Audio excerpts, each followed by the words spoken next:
Por eso ellos han tergiversado este concepto de las comunidades de base. La Iglesia, el Papa y los documentos del Magisterio han explicado muy bien el verdadero sentido de estas comunidades de base.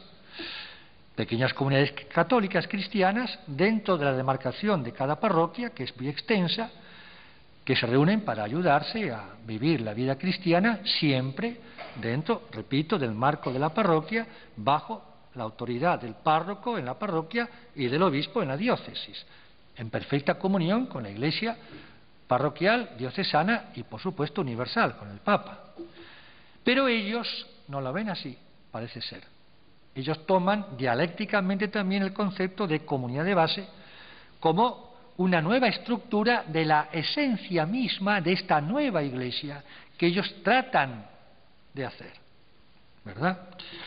Es una Iglesia de los pobres, repito, pero no en el sentido de una atención preferencial por los pobres nada más, lo cual la Iglesia lo acepta y lo ha dicho siempre, la prueba está sus santos, sus documentos, sino como si para pertenecer a esta verdadera Iglesia de ellos, uno tuviese que ser pobre materialmente.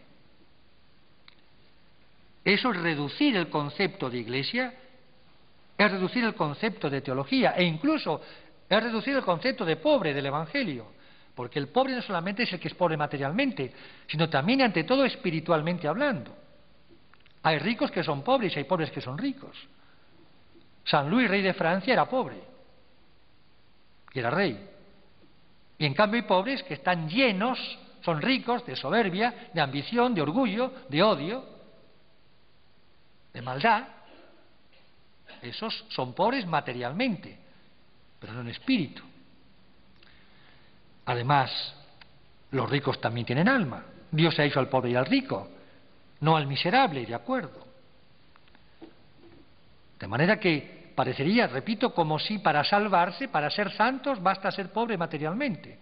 Un pobre puede ser pobre materialmente, hasta explotado y oprimido, y sin embargo no creer en Dios, tener mal espíritu, estar lleno de orgullo, de pecados y vivir en concubinato y no sé cuántas cosas más. ¿No? Se tergiversa, se distorsiona totalmente el concepto de Iglesia de los pobres. Concepto dialéctico. La Iglesia, dicen Boff, que nace de la fe del pueblo. No, la Iglesia nace de Cristo y de Pedro. Y el pueblo tiene que recibir esa fe que viene de los apóstoles y sus sucesores. Ese es el plan de Dios.